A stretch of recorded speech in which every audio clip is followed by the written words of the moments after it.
ADHD used to be called ADD, Attention Deficit Disorder. We have record of ADD in the medical literature dating back to as early as 1904. Now, there's nothing special about 1904. That's just the first time that it showed up in the standard medical literature. We have to believe that ADD, which we now call ADHD, existed before 1904 and probably long before 1904. Why? Well, because it has a strong genetic component.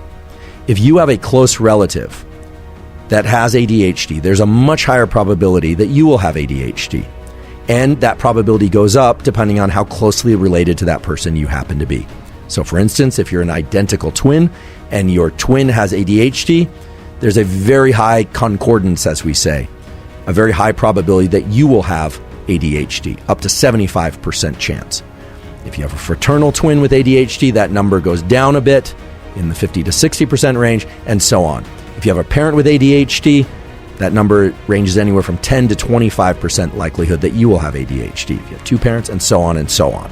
Okay, so there's a genetic component. That genetic component, it turns out, relates directly to how specific neural circuits in the brain wire up, the chemicals they use, and the way they use those chemicals, a topic that we are going to discuss in depth today.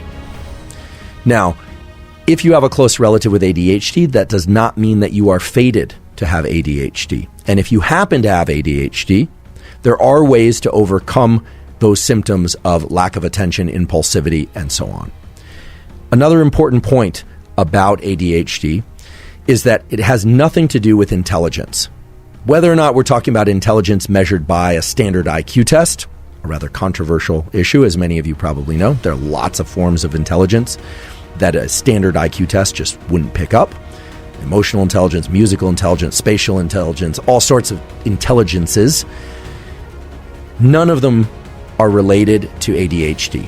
Being very high functioning doesn't make you more likely to have ADHD, and being ADHD doesn't necessarily mean that you have a low IQ. So there are people with ADHD who have low IQs, people with ADHD with high IQs, people with ADHD with high emotional IQ or with low IQ in the emotional scale.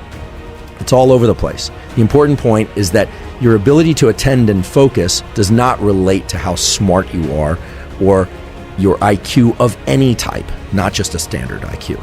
The renaming of ADD to ADHD took place in the mid to late 1980s, when the psychiatric community and the psychological community started taking better notice of the fact that so-called hyperactive kids also had attentional issues. This might seem obvious, but there's been extensive and ongoing revision of the criteria for designating a psychiatric disorder, and this is still an ongoing process, even today.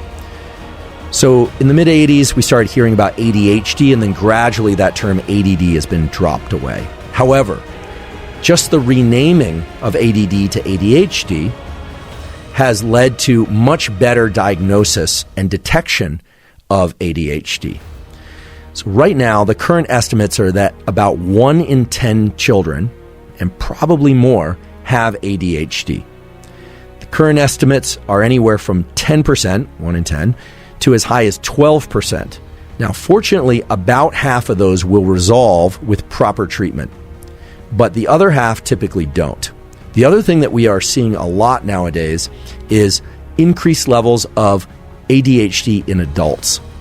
And there's some question as to whether or not those adults had ADHD that went undetected during their childhood, or whether or not ADHD is now cropping up in adulthood due to the way that we are interacting with the world. In particular, smartphone use, the combination of email, text, real-world interactions, multiple apps and streams of media and social media all coming in at once, trying to manage life. All of the things that are going on are creating a kind of cloud of pulls on our attention. And so there is this question to whether or not we are creating ADHD in adults that never had ADHD prior to being an adult. So let's talk about attention. And first, let's just define what we mean by attention. Out there in the scientific literature and in discussions about ADHD, we will hear things like attention and focus and concentration and impulse control. For sake of today's discussion, Attention, focus, and concentration are essentially the same thing. Okay, we could split hairs, and the scientific literature does split hairs about these. But if we want to understand the biology and we want to have a straightforward conversation about ADHD, if I say attention or focus, I'm basically referring to the same thing, unless I specify otherwise. Okay? So people with ADHD have trouble holding their attention. What is attention? Well, attention is perception. It's how we are perceiving the sensory world. So just a little bit of neurobiology 101. We are sensing things all the time. There's information coming into our nervous system all the time. For instance, right now, you're hearing sound waves. You are seeing things. You are sensing things against your skin, but you are only paying attention to some of those. And the ones that you're paying attention to are your perceptions. So if you hear my voice, you are perceiving my voice. You are not paying attention to your other senses at the moment. Okay? You might even be outside in a breeze, and until I said that, you might not be perceiving that breeze, but your body was sensing it all along. So attention and focus are more or less the same thing, but impulse control is something separate, because impulse control requires pushing out or putting the blinders on to sensory events in our environment. It means lack of perception. Impulse control is about limiting our perception. People with ADHD have poor attention and they have high levels of impulsivity. They are easily distractible. But the way that shows up is very surprising. You might think that people with ADHD just simply can't attend to anything. They really can't focus, even if they really want to. But that's simply not the case. People with ADHD, yes, they are distractible. Yes, they are impulsive. Yes, they are easily annoyed by things happening in the room. They sometimes have a high level of emotionality as well. Not always, but often. However, people with ADHD can have a hyperfocus, an incredible ability to focus on things that they really enjoy or are intrigued by.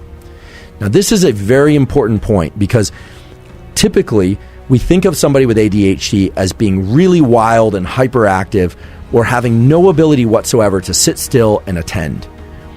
And while that phenotype, as we call it, that contour of behavior and cognition can exist, many people, if not all people with ADHD, if you give them something they really love, like if the child loves video games, or if a child loves to draw, or if an adult loves a particular type of movie or a person very much, they will obtain laser focus without any effort. So that tells us that people with ADHD have the capacity to attend, but they can't engage that attention for things that they don't really, really want to do. And as we all know, much of life, whether or not you're a child or an adult, involves doing a lot of things that we don't want to do. Much of our schooling involves doing things that we would prefer not to do and sort of forcing ourselves to do it, to attend even though we are not super interested in what we are attending to. There are a couple other things that people with ADHD display quite often. One is challenges with time perception. Now, time perception is a fascinating aspect of how our brain works, and later we're going to talk about time perception and how you can actually get better at time perception. It's very likely that right now you are doing things that get in the way of optimal time perception, and I will tell you how to adjust your ability to measure time with your brain. People with ADHD often run late. They often procrastinate. But what's interesting and surprising is that if they are given a deadline, they actually can perceive time very well. And they often can focus very well if the consequences of not completing a task or not attending are severe enough. It's a little bit like the way that people with ADHD can really focus if they like something. Well, if they're scared enough about the consequences of not attending, oftentimes, not always, but oftentimes they can attend. If they're not really concerned about a deadline or a consequence, well, then they tend to lose track of time and they tend to underestimate how long things will take. Now, many people do that, not just people with ADHD, but people with ADHD have challenges understanding how to line up the activities of their day in order to meet particular deadlines, even if it's just a simple thing like finishing one set of tasks before lunch. Oftentimes, they will remember that lunch starts at noon, but somehow they aren't able to fill the intervening time in a way that's productive. And they can obsess about the upcoming deadline, for instance. We will talk about how to remedy this. In addition, their spatial organization skills are often subpar. Not always, but often you will find that somebody with ADHD uses what's called the pile system in order to organize things.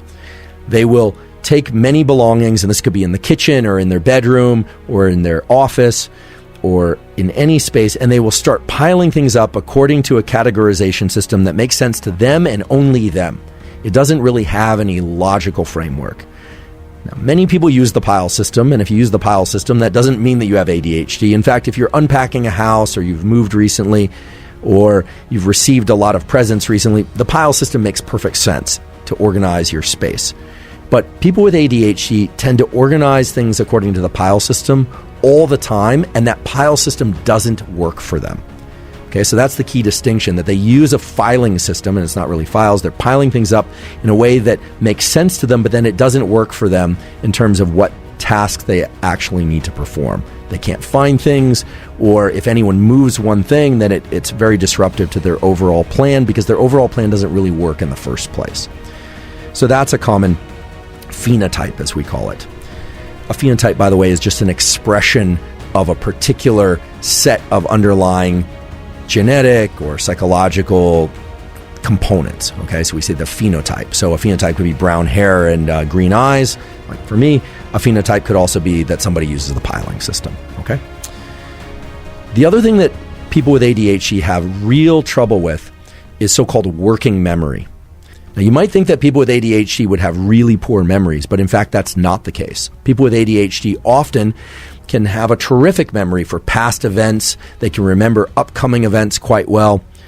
Their memory is clearly working. However, one aspect of memory in particular that we call working memory is often disrupted. Working memory is the ability to keep specific information online, to recycle it in your brain over and over again so that you can use it in the immediate or short term. A good example of this would be you meet somebody, they tell you their name, they give you their phone number verbally, and you have to walk back to your phone and enter it into your phone. People without ADHD might have to put some effort into it. It might feel like a bit of a struggle, but typically they would be able to recite that phone number in their mind over and over and then put it into their phone. People with ADHD tend to lose the ability or lack the ability to remember things that they just need to keep online for anywhere from 10 seconds to a minute or two. Okay, so a string of numbers like 643781 for most people would be pretty easy. 643781, 643781. You could probably remember that a minute from now without writing it down. But if you add one more number to that 64378113, it gets tougher. Okay, so there's a reason why phone numbers typically have 7 digits in them. Of course, there's an area code, but remembering information that strings out longer than 7 numbers or a sentence or two, that's challenging for most people. People with ADHD have severe challenges even with much smaller batches of information over even much smaller batches of time. Deficits in working memory are also something that we see in people who have frontotemporal dementia, so damage to the frontal lobes, or age-related cognitive decline. And so it will come as no surprise that later when we discuss treatments, supplements, and other tools for ADHD, that many of those treatments, supplements, and tools for ADHD are similar to the ones that work for age-related cognitive decline. Okay, so we've more or less established the kind of menu of items that people with ADHD tend to have. Some have all of them, some have just a subset of them. Their severity can range from very intense to mild, but in general, it's challenges with attention and focus, challenges with impulse control. They get annoyed easily. They have kind of an impulsivity. They can't stay on task. Time perception can be off. They use the piling system or a system that doesn't work well for them in order to organize their things in physical space. And they have a hard time with anything that's mundane that they're not really interested in. But again, I just want to highlight that people with ADHD are able to obtain heightened levels of focus, even hyperfocus, for things that are exciting to them and that they really want to engage in. So now you have the contour of what ADHD is. And if you're somebody who doesn't have ADHD, you should also be asking yourself which aspects of ADHD are similar to things I've experienced before. Because what we know about the healthy brain is that there's also a range of abilities to focus. Some people focus very well on any task. You give them a task, they can just laser in on that task. Other people, they have to kind of fight an internal battle. They have to convince themselves that it's important or interesting. They have to kind of incentivize themselves internally. Other people, doesn't matter. They could be bored to tears with the information, but they can do it just because they are, quote unquote, very disciplined people. We tend to admire those people, but as you'll see a little bit later, it's not clear that that's the best way to run your attentional system. There might be something to this business of having heightened levels of attention for the things that you are most interested or excited by. So let's drill into this issue of why people with ADHD actually can focus very intensely on things that they enjoy and are curious about. Now, enjoyment and curiosity are psychological terms. They're not even really psychological terms. They're just the way that we describe our human experience of liking things, wanting to know more about them. But from a neurobiological perspective, they have a very clear identity and signature, and that's dopamine. Dopamine is released from neurons. It's what we call a neuromodulator. And as a neuromodulator, it changes the activity of the circuits in the brain such that certain circuits are more active than others. And in particular, dopamine creates a heightened state of focus. It tends to contract our visual world, and it tends to make us pay attention to things that are outside and beyond the confines of our skin. It's what we call exteroception. Dopamine also tends to put us in a state of motivation and wanting things outside the confines of our skin. So whether or not we're pursuing something physical in our world, or whether or not we're pursuing information in our outside world, dopamine is largely responsible for our ability and our drive to do that.